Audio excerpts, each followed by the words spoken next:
Pues buenas tardes, amigos de Consulta, gracias por vernos en esta entrevista con Ulises Ruiz, exgobernador de Oaxaca, a quien nos complace de recibir en Consulta para platicar precisamente de este recorrido que anda haciendo a través de varios estados del país, anda ahora en Puebla y quizás habría que comenzar primero por saber precisamente este recorrido a qué se debe y qué es lo que pues su mensaje que anda difundiendo a través del país precisamente con este nuevo libro.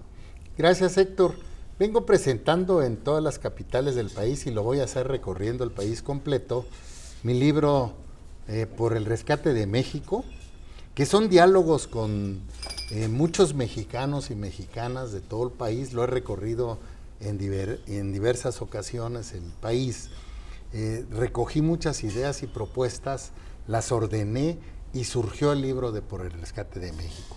Es un libro que habla desde la elección presidencial del 2018, cómo se dieron los acuerdos estos que se dicen de impunidad entre Peña Nieto y López Obrador, los errores de un presidencialismo y de un caudillismo populista que ya se habían superado y que el presidente López Obrador insiste en regresar, porque él es producto incluso del PRI del siglo pasado, de ese PRI, de ese presidencialismo centralista que tanto daño le hizo a México.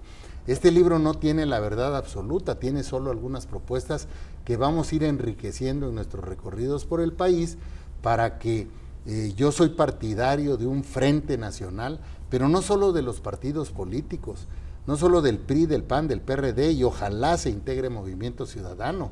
Hay que apuntar mucho a las organizaciones sociales, a las organizaciones campesinas, obreras, que han estado abandonadas, a las organizaciones de empresarios, que han estado no solo molestos, sino perseguidos y atosigados por el gobierno de México. Entonces, si se logra integrar este Frente Nacional, habrá 10, 12 aspirantes a esa candidatura por el Frente Nacional, pues que también se hagan o una elección directa para seleccionar al candidato, para que sean los mexicanos los que pongan esa candidatura, o bien instrumentos de medición como las encuestas serias para determinar quién debe encabezar en base a un plan que pueda llevar a México a ser una potencia mundial que tiene todo para hacerlo, a el triunfo y vencer a quien imponga López Obrador en Morena en el 2024.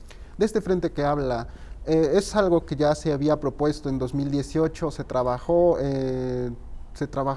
varios años, más bien a raíz del 2018, después de la derrota de los partidos PRI y PAN, se trabaja esta propuesta del frente, se construye y se consolida en la siguiente elección.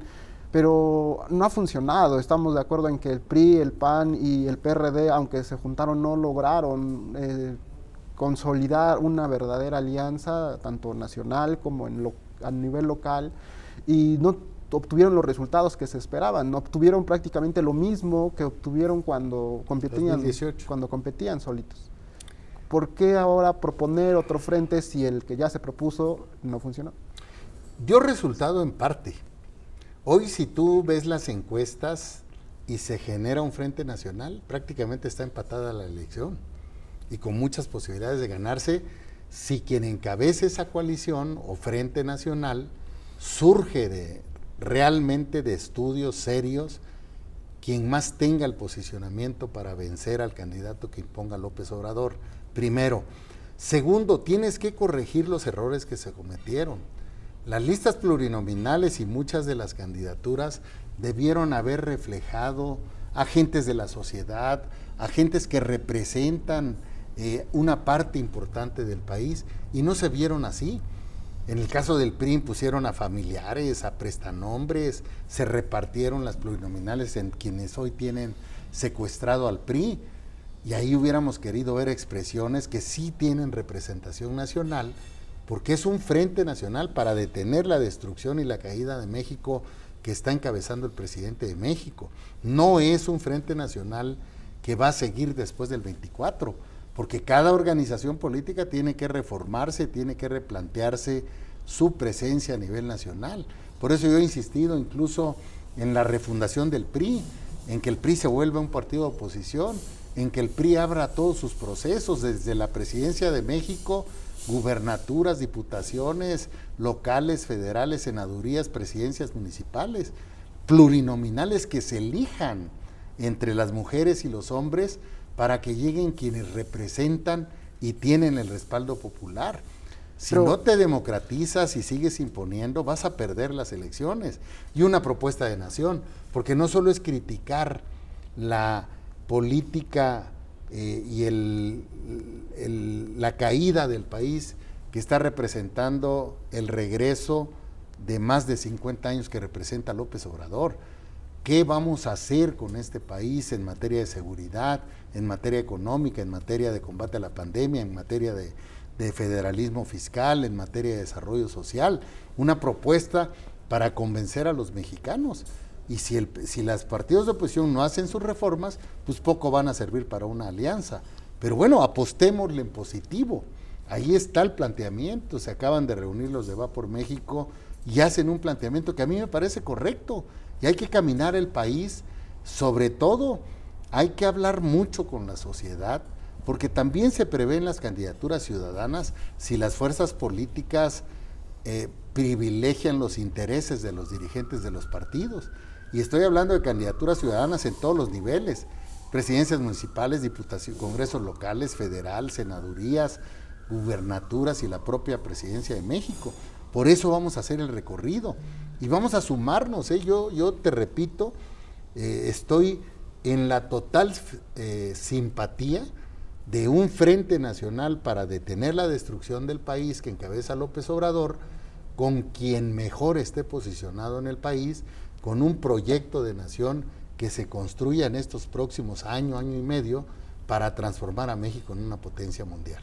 ¿Cómo democratizar a los partidos con las mismas personas de siempre? Hay que abrirlo. Están los mismos dirigentes que formaron el frente y no funcionó. Tienen que entender los dirigentes de los partidos que tienen que abrirse, que tienen que dejar que la gente elija. Ya no dio resultado que en otros tiempos daba, que era imponer, porque había trabajo político, se negociaba, se consensaba. Hoy es desplazar, hoy es meter a los hijos, a las cuñadas, a los cómplices, a los prestanombres. Hay prestanombres en las listas del PRI. Está el esposo, la esposa, el hijo. Es impresionante el secuestro que tiene el PRI, ¿sí? Pero a mí me parece que la oposición en general está muy desacreditada. Y lo que se tiene que hacer es las reformas internas para que sea una oposición fuerte, que es lo que necesita el país, que es lo que necesita para generar los equilibrios, sobre todo con un presidencialismo aberrante como el que representa el caudillista populista de Andrés Manuel López Obrador. En septiembre a usted lo expulsaron precisamente del PRI, incluso hasta lo denunciaron. ¿Por qué, cómo ganar de nuevo esa confianza del propio partido que lo expulsa para estas propuestas? O sea, ¿cómo le va a plantear a Alejandro Moreno estas propuestas? Hay que insistir. Yo no me canso de insistirles. Me expulsaron por eso. Tomé el partido de forma pacífica, inventaron un procedimiento y me expulsaron, ¿sí? Pero eso no me detiene. Yo hablo con más priistas que el propio Alejandro Moreno, que el propio coordinador de los diputados, de los senadores. Y hay esta inconformidad manifiesta. Y si ellos no entienden, los vamos a tener que correr del partido, porque están apropiados de los órganos de dirección y los manejan a su antojo. Hoy, actualmente, están haciendo una asamblea por Zoom. No va a servir para nada, porque están repitiendo las prácticas para quedarse con las plurinominales. No tienen la visión de desarrollo del país, no tienen la visión de hacer un PRI fuerte que necesita el país, un PRI democrático, un PRI con un proyecto de nación, un PRI que haga compromisos con los mexicanos para transformar y hacer de México una potencia mundial. Se dedican a quedarse con las plurinominales, tienen muy corta visión. En algunos lugares ya me han dicho que van a desconocer a la dirigencia nacional. Y si empiezan a desconocer a la dirigencia nacional por todos lados, a mí me parece que es lo indicado si eso es lo que necesita el partido.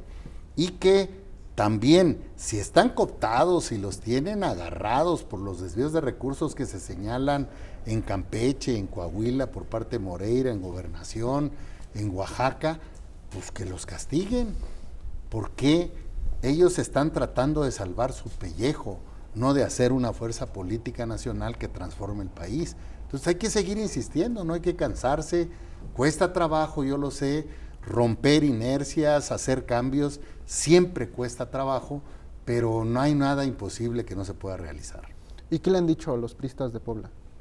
Bueno, mira, sucede lo mismo a nivel nacional. Es una cascada. Si tú haces la refundación del PRI, también se viene en cascada la democratización, también se viene en cascada la apertura de los procesos internos para elegir dirigencias, para elegir candidaturas. Y todo eso va a llegar a Puebla y también a las presidencias municipales, porque van a ganar los que tengan una auténtica representación, van a ir a procesos internos abiertos. Son una garantía los procesos internos cuando se hacen correctamente, cuando se hacen con reglas claras, cuando se hacen pactados, bien hablados, para que el PRI salga fortalecido y gane las elecciones constitucionales. De ser así, pues lo que está pasando son renuncias, es que la gente busca otros espacios, se cierra el partido, se cierran sus dirigentes y bueno, empieza el resquebrajamiento y no hay la capacidad de Alejandro Moreno ni de quienes tienen secuestrado al partido de pensar de forma más grande para incorporar a todos los grupos, para oír a todas las expresiones, para que aunque no se coincida, haya el diálogo y se busque cómo el PRI puede volver a ser un actor político nacional, como lo ha sido en los últimos 90 años. En el caso, por ejemplo, de Puebla y quizás en otros estados, el PRI ya ni siquiera tiene candidato o está como en esa posición de poner el candidato, sino que más bien pues se suma al que ponga el PAN, precisamente por la fortaleza que tiene el PAN sobre el PRI. ¿Cómo revertir eso? O sea, ¿cómo hacer que el PRI vuelva a ser un partido cuando ahorita ya se está volviendo un satélite del PAN? Es que el PRI, si no hace su refundación, la que he comentado sobre los temas de democracia interna, abrir los procesos, incorporar a la clase política, porque se va a incorporar quienes quieran participar. De esa manera se fortalece el PRI. El PRI está así porque no tiene expresiones, están cerrados los grupos. Pero yo estoy seguro que hay liderazgos fuertes que pueden representar al PRI en las candidaturas. La coalición, pues te obliga a llevar a las gentes que estén más posicionadas o a los partidos que tengan más presencia. Esa es una lógica, es un sentido común. Pero si tú al PRI lo abres, lo democratizas, tiene propuesta, tiene proyecto, pues yo estoy seguro que muchos priistas van a participar en los procesos internos. Muchos priistas van a participar para presidentes municipales, diputados locales, senadores, para la gubernatura del estado. Pero si sigue la cerrazón, pues lo único que te va a quedar es pegarte al PAN, pues, para apoyar al PAN, porque tiene a personajes más posicionados, porque el partido tiene más presencia, porque ha hecho un mejor trabajo y el PRI en esta cerrazón que tiene, en esta imposición que tiene de candidaturas, pues va perdiendo terreno. Pero se corrige, tenemos tiempo para hacerlo, faltan 3 años para la gubernatura de Puebla, para elegir a la gubernatura de Puebla. Pues si el PRI hace la reforma, pues inmediatamente va a empezar. Y tú vas a ver a muchos priistas compitiendo, hombres, mujeres, por las plurinominales, por las diputaciones, por las presidencias y por la misma gubernatura. Y obviamente si están compitiendo, si te registras en un proceso democrático, es porque tienes la fuerza para participar. Y eso hace que crezcan expresiones que puedan ganar el gobierno del estado, los ayuntamientos, el Congreso local y el Congreso federal, las senadurías y la propia gubernatura, ¿no? Pues muchas gracias, señor Ulises. Gracias, Héctor.